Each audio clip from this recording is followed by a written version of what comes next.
Greetings everyone, Cook here. I guess by looking under the hood and seeing the stock throttle body on there, you can figure I'm going to pop that one off, put the 70mm on there. So we're going to go through a walkthrough. Part one will be taking the stock throttle body off and disconnecting the cold air, taking all the sensors away.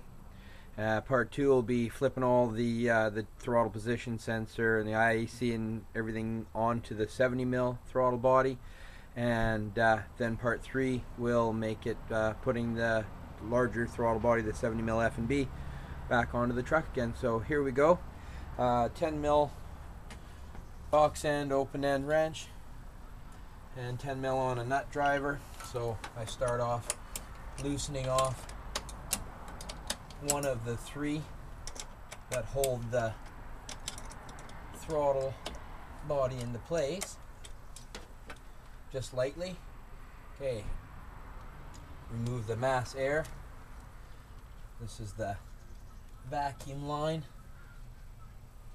Okay, IAC, and then the throttle position sensor. I'll go to the other side. That's always sticky. Hopefully I wasn't too much in the front of all that. Set these wrenches down real quick. Just reach over.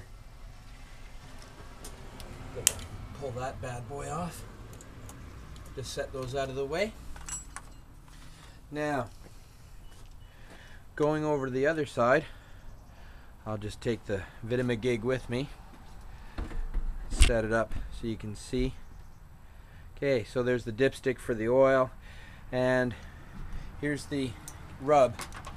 Yeah, the cook actually did at one time when he first bought the truck, when he was going crazy. Thought, hey, read some stuff about throttle body spacers. So yeah, I did buy one. It's a Powerade.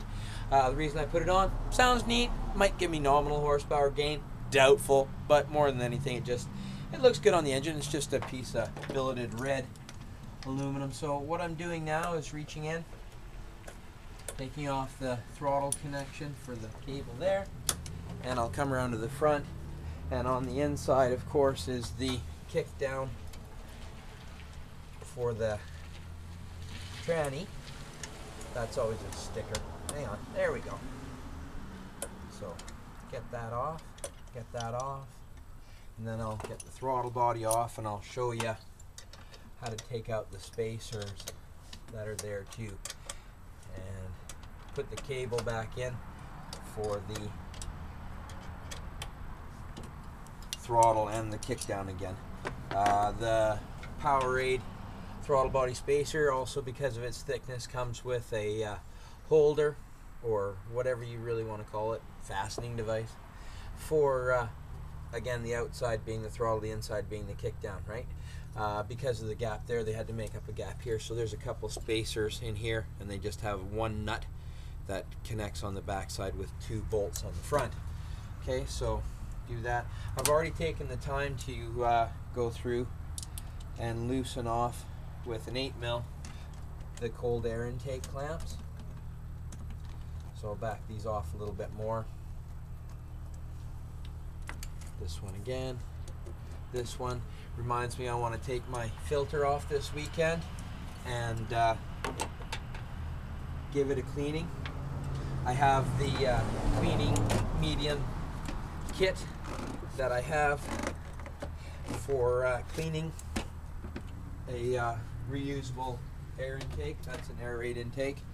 What happens is you clean all the dirt and debris out, rinse it out really lightly, no pressure, no air, no blowing this out with an air compressor or anything like that.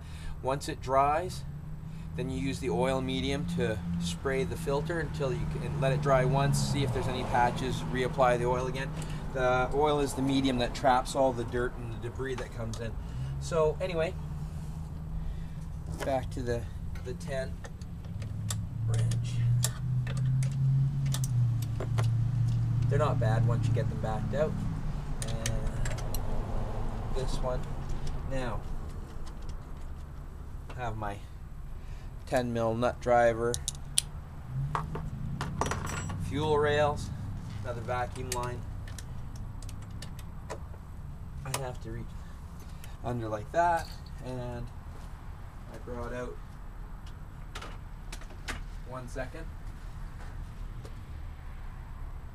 I brought out a handy pair of plumber's plier just so I can apply the extra torque with that.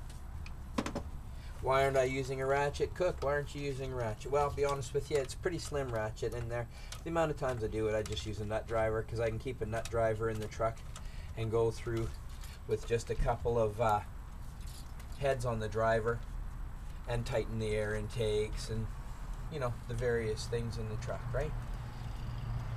Okay, so you back this one all the way out and take these all the way off.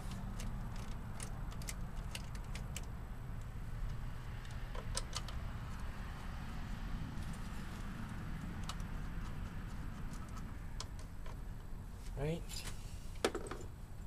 Okay, so again, they should be released. The bottom. Now,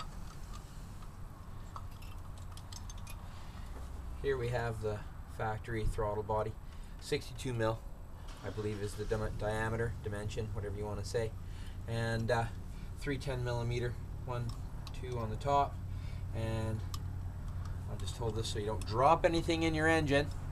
There's the throttle body spacer. It's a cool looking piece. You can see it's got a twist, kind of like basically threaded. The idea, I guess, is just like I say, to atomize the fuel better. I don't think it does much other than you need more air. So basically putting the big throttle body on is what's really going to uncork the beast, right? So anyway, there it is. There's the sensors we're going to remove. They're held on with a Torx driver. So we have 3 of those, so we'll go inside, we'll break out part 2 of that, where we take off the sensors and replace them onto the 70 mil throttle body. Hope you're enjoying it so far. Regards, respect.